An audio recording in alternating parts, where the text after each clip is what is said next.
Chapter 3 जाति और लैंगिक मसले, जिसको कहते हैं जेंडर, कास्ट एंड रिलीजन। इसमें हम पढ़ेंगे कि जाति, धर्म और किस हिसाब से कैसे डिस्क्रिमिनेशन किया जाता है और कैसे हम लोगों को इसमें इक्वालिटी मिली। अब इसमें पहले महिला की क्षेत्र दिखाई गई है, तो इसमें पहले लेडीज़ के बारे में बात करते हैं, स्त्री के बारे में। तो भाई स्टार्टिंग से जब हमने देखा जाता है, तो हमने काफ़ी जब चीज़ें पढ़ी थी, तो हमने देखा था कि भाई कैसे दोनों के मतलब पुरुष और स्त्री में किस तरीके से भेदभाव किया जाता था। और पुरुष और स्त्री में अभी भी ज़्यादातर जगह पर भेदभाव किया जाता था, लेकिन इससे ज़्यादा पहले किया जाता था। और ये क्या होता था कि अगर आज भी टाइम पे देखा जाए, तो औरतों के और जो आदमियों के जो काम है वो क्या है, अलग-अलग मतलब बाँटे गए हैं। जैसे लेडीज़ों को कहा जाता है वो ज़्यादातर घर के काम करेंगी, उनको ये कहा जाता है कि जितने भी काम घर के हैं वो लेडीज़ों को करने हैं, और जो बाहर के काम जितने सारे आदमी जो हैं, वो जो पुरुष हैं, वो सारे जो बाहर के काम करेंगे, ठीक है? तो यही सारी इसमें डिस्क्रिमिनेशन है। और जो जेंडर का मतलब होता है, जिसको कहते हैं मतलब जैसे कि हम जो जेंडर है, वो एक जो जाति होती है, वो एक सोशली कंस्ट्रक्ट है, मतलब वो समाज के द्वारा बनाई गई है।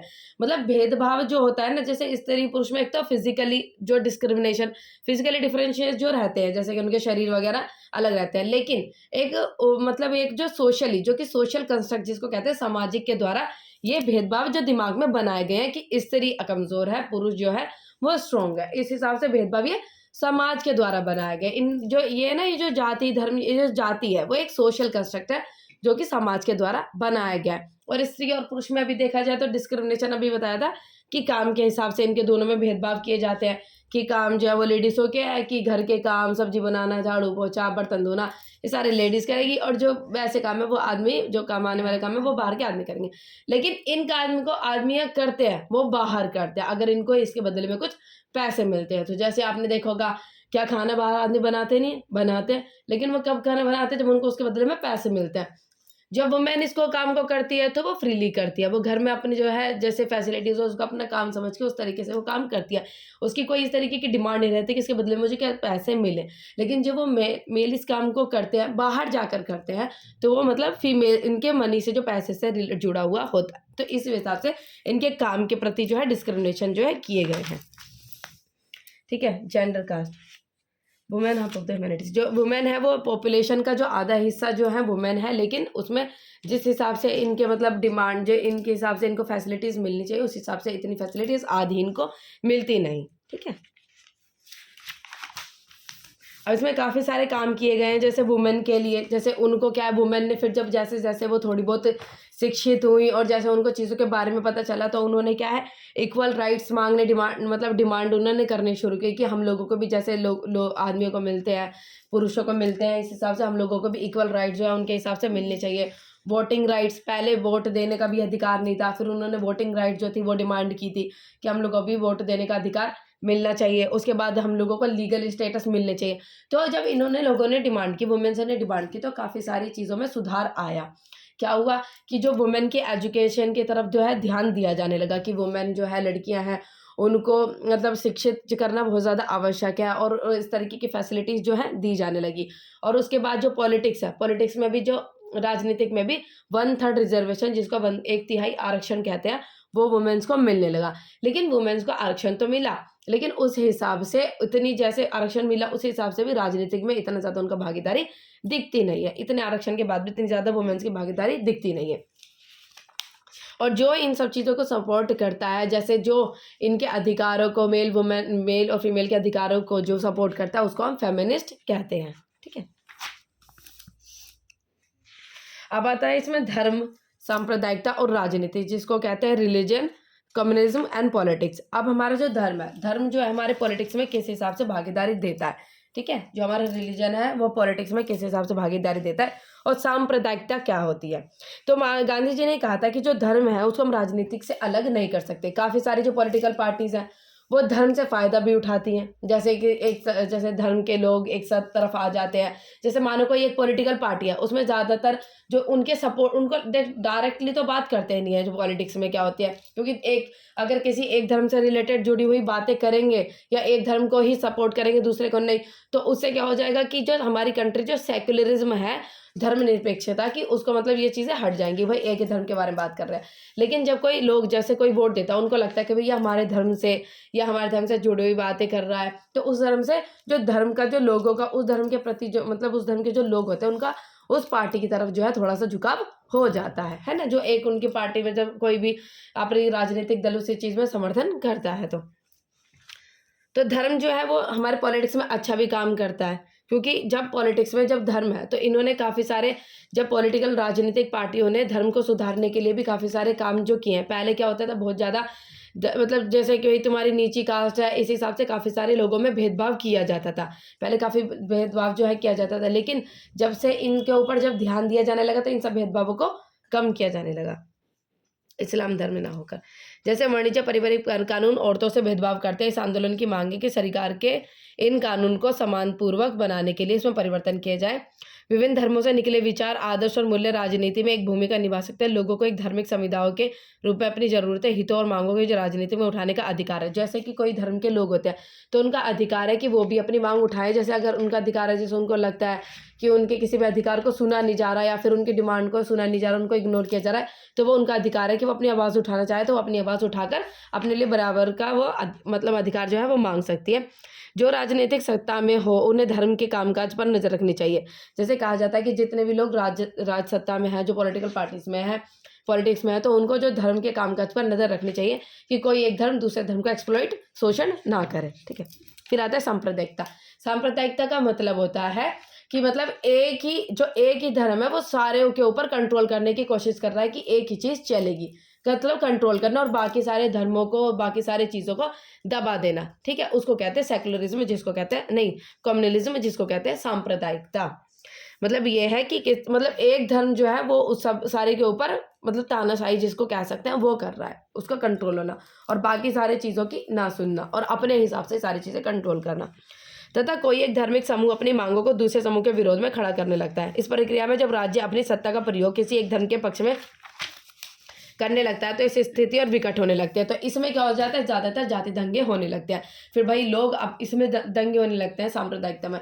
क्यों? क्योंकि जब एक धर्म समर्थ करेगा तो बाकी सारे धर्म को नीचा लगेगा, तो बाकी सारे भी अपनी बराबरी के लिए जो है लड़ाई करना स्टार्ट कर देंगे। इसको ही हम सांप्रदायिकता कहते हैं। और सांप्रदायिकता में काफ़ी सारे मनमुटाव हो जाते हैं, लड़ाइयाँ होती हैं, इसमें शांति नहीं रहती है। क्योंकि अगर सभी को, जब सबको इक्वालिटी मिलेगी तब क्या होगा, लोगों के मन में मनमुटाव नहीं रहेगा और लड़ाई नहीं होगी। लेकिन जब कोई एक ही धर्म मतलब आगे बढ़ता रहेगा और दूसरे धर्मों की नहीं सुनी जाएगी तो इससे क्या होगा, दोनों के बीच में लड़ाइयाँ जो हो सकती है। इस हिसाब से यह मान्यता बुनियादी रूप से गलत है। एक धर्म के लोगों के हित और अन्य अक्षय हर मामले में एक जैसी और संभव नहीं है। ठीक है भाई, एक धर्म के लिए जो चीज़ अच्छी है तो जरूरी नहीं दूसरे धर्म के लिए वो चीज़ें अच्छी हो। तो सांप्रदायिकता है कि सबसे सामान्य अभिव्यक्ति दैनिक जीवन में देखते हैं। इसमें धार्मिक पूर्वक और सांप्रदायिकता सोच प्राय अपने धार्मिक समुदायों को राजनीतिक प्रभाव स्थापित करने की चिंता में रहती है। जो लोग बहुसंख्यक समुदायों के होते हैं उनकी कोशिश बहुसंख्यकवाद का रूप ले लेती है।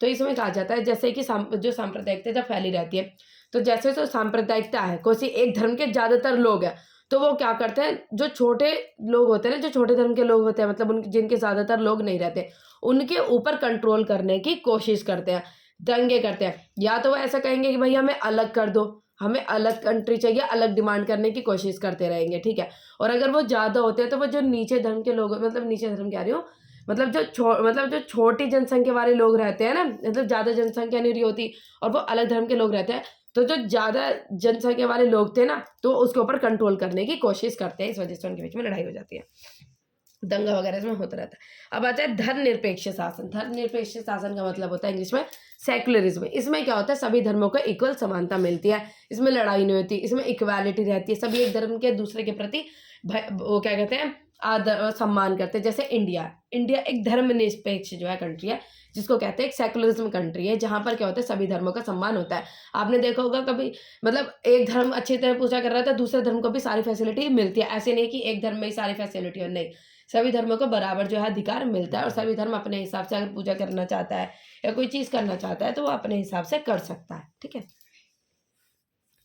जैसे कि संविधान सभी नागरिकों और समुदायों को किसी भी धर्म का पालन करने तथा विचार करने की आज़ादी देता है। इसमें हर एक धर्म अगर अपनी पूजा पाठ, कोई रैली या अपने त्योहार अच्छे से मनाना चाहे तो मना सकता है, किसी भी धर्म पे इस तरीके की रोक नहीं। अब आता है जाति और राजनीति। जाति मतलब कास्ट एंड पॉलिटिक्स, मतलब जाति और राजनीति में कैसे, और जाति और राजनीति कैसे एक पॉलिटिक्स और एक दूसरे से कैसे संबंध है। इनके सकारात्मक, पॉजिटिव और नेगेटिव भी हैं, जिसको कहते हैं सकारात्मक और नकारात्मक। जो जाति और धर्म के कुछ अच्छे रिश्ते नहीं, जाति के और उसके पॉलिटिक्स के, राजनीति के अच्छे रिश्ते भी हैं और बुरे रिश्ते भी। ये अच्छे से असर भी करती है जो जाति और राजनीति होती है, और इनके बुरे चीज़ें भी हैं। देखो, जातिक असमानता है, जातिगत असमानता जो हमारी जाति थी, आपने देखा होगा कि भाई सुना भी होगा कि पहले से जाति में काफ़ी सारे भेदभाव जो लोगों में किए जाते थे। और जो पहले ना इस हिसाब से लोगों में तो डिस्क्रिमिनेशन थे नहीं जाति के हिसाब से, काम के हिसाब से लोगों की जाति होती थी। जैसे जो इस तरीके का काम कर रहा है तो वो इस जाति में था, ऐसे। लेकिन धीरे-धीरे वो चीज़ें इतनी बेकार हो गई कि लोगों को जाति के हिसाब से काम मिलने लगे। पहले काम जो करते थे ना उसके हिसाब से उसकी जाति बन जाती थी कि भाई तुम ये काम कर रहे हो तो तुम इस जाति के लोग हो, ऐसे। लेकिन धीरे-धीरे वो क्या होने लगा कि जाति हावी हो गई और जाति के हिसाब से काम डिवाइड होने लगे।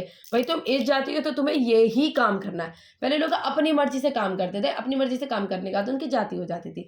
लेकिन फिर होने लगा तुम्हारी ये जाति हो गई, अब तुमको यही काम करना है और इससे अलग तुम काम नहीं कर सकते। तुम नीची जाति के तो तुम्हें नीचा ही काम करना है। इस हिसाब से सारी चीज़ें होने लगी। लेकिन धीरे-धीरे क्या हुआ, इन सब चीज़ों में बदलाव आया। पहले आपने देखा होगा कोई छुआ-छूत वाली काफ़ी सारी चीज़ें होती थी। कोई इस जाति का जो व्यक्ति है वो किसी बर्तन को छूता था तो जो ऊँची जाति के लोग होते उसका खाना नहीं खाते थे, मतलब नहाते थे और बहुत ज़्यादा अपवित्र मानते थे। लेकिन धीरे-धीरे ये सारी चीज़ें क्या है, जब राजनीति में सारी चीज़ें आती गई तो इन सब चीज़ों के ऊपर सुधार किया गया और अच्छे से इन सब चीज़ों को मतलब सुलझाया गया। तो लिंग और धर्म पर आधारित विभाजन जो विश्व भर में है, जाति पर आधारित विभाजन केवल भारतीय समाज में देखने को मिलेगा।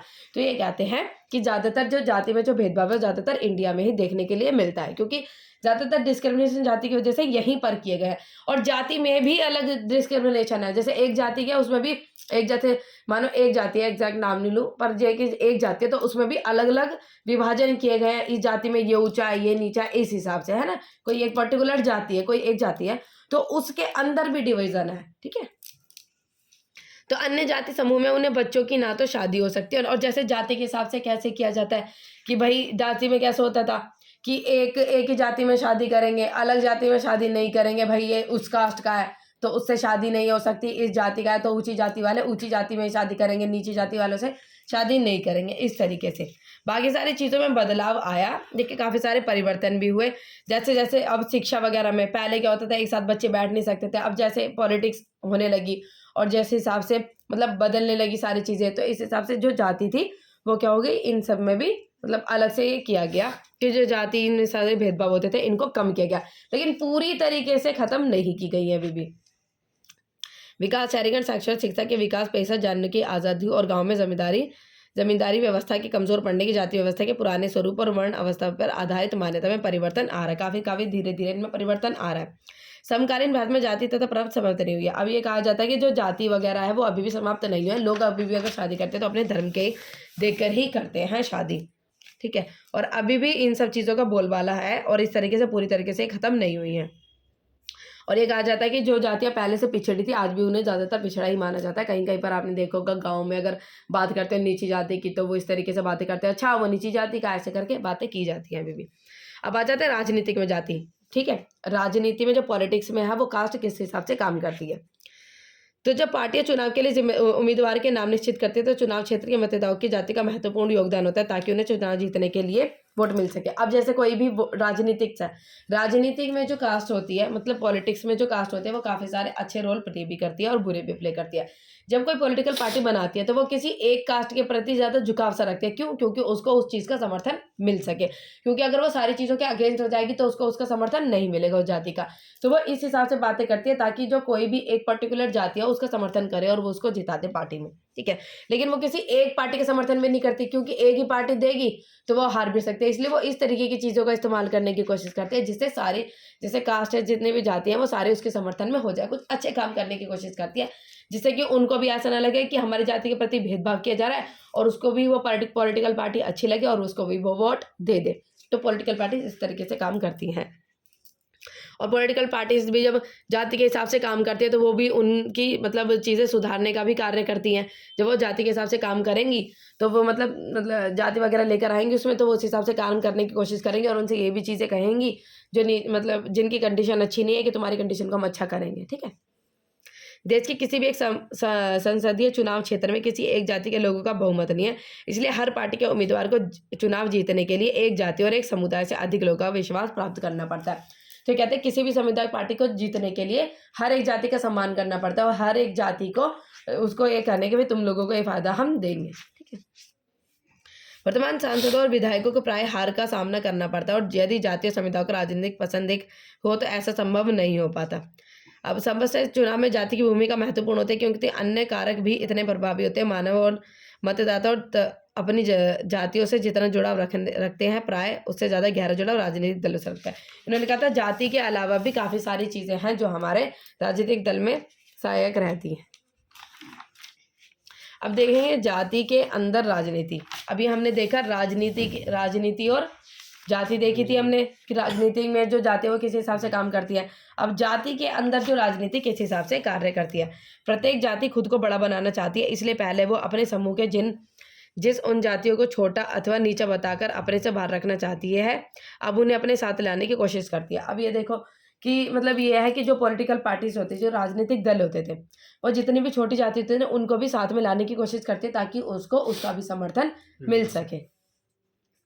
क्योंकि एक जाति केवल अपने दम पर सत्ता कब्जा नहीं कर सकती, इसलिए वह ज़्यादातर राजनीतिक ताकत पाने के लिए दूसरी जाति अथवा समुदायों को साथ लेने की कोशिश करती है।